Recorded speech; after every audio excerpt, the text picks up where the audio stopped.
dengan sholat duha 2 rakaat Pak Bu, ya Allah, ini nggak dikasih ke umat yang lain, khusus untuk umat baginda Nabi, khusus untuk umat Rasulullah. Dengan 2 rakaat duha Allah berikan ajrul mu'tamir, pahala orang yang melaksanakan umroh. Keutamaan daripada sholat duha kathiratun, begitu banyak, kata beliau, nadzkuruha jumlatan minha, kita berikan daripada perincian yang pertama. Kata beliau yang pertama, yang perhatikan Ibu, yang punya catatan Pak Bu dicatat agar kita bisa amalkan. Oh, sholat duha ternyata manfaatnya enggak cuman daripada apa? Oh, tidak cuma saja yang kita tahu sholat duha melancarkan rizki, enggak cuman itu saja. Karena yang kita tahu biasanya Pak Bu, sholat duha itu untuk memperlancar rizki. Waduh, dan lagi nggak punya duit sholat duha, kata santri. Ya, kata santri, kalian nggak punya duit sholat duha. Ya, santri begitu biasanya Bu katanya. Berapa rakaat sholat duhanya santri? Oh, 8, ketika lagi nggak punya duit 8. Kalau lagi punya duit cuma 2 rakaat. Ya, ini. Ya, bukan itu saja sebenarnya, bukan untuk masalah rezeki saja. Maka kata beliau yang pertama, biha yaghfirullahu ta'ala adz-dzunub. Yang pertama yaitu Allah ampuni segala dosa-dosa kecil kita. Kita mungkin dalam satu hari jarang lupa untuk membaca istighfar, astaghfirullahaladzim. Kalau dibilang kita baca tiap hari apa enggak, mungkin kita banyak lalai. Kita banyak yang namanya melupakan kalimat istighfar, yaitu membaca astaghfirullahaladzim. Ya, syukur-syukur ngamalin ratibul attas, mengamalkan ratibul haddad yang di dalamnya ada istighfar. Alhamdulillah, insya Allah kalau ngamalin itu Pak Bu nggak bakal lupa dengan istighfar, karena di dalamnya sudah otomatis ada istighfar. Ya, maka kayak Alfan ini masya Allah, jazakallah khairal jaza, yang selalu mendorong kita untuk kumpul dalam pembacaan ratibul attas, jazakallah khairal jaza. Ya, itu manfaatnya besar. Ya, tapi kalau kita nggak ngamalkan itu, kapan kita baca istighfar kita nggak tahu. Kita nggak baca istighfar, kita baca istighfarnya nggak tahu.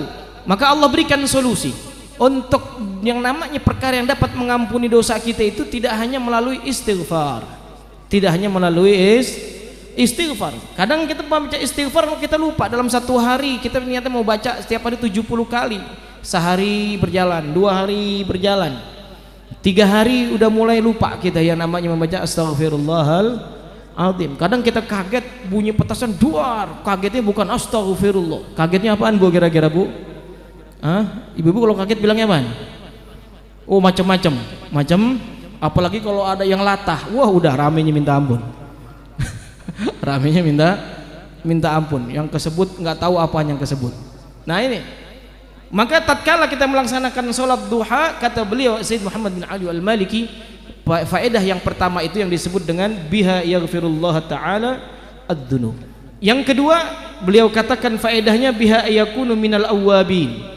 Allah catat daripada orang-orang yang melakukan sholat duha, Allah catat daripada deretan al-awwabin, yaitu orang-orang yang selalu kembali ke jalan Allah Subhanahu wa ta'ala. Masya Allah Bu ya, dengan sholat 2 rakaat doang Pak, 2 rakaat doang kita sholat duha, Allah catat kita daripada deretan orang-orang yang selalu pengen berada di jalan Allah Subhanahu wa ta'ala. Padahal kita nggak ada niat di hati pengen sholat duha kayak begitu. Padahal di hati kita sholat duha pengen biar lancar rezeki, tapi otomatis Allah berikan daripada bonusnya.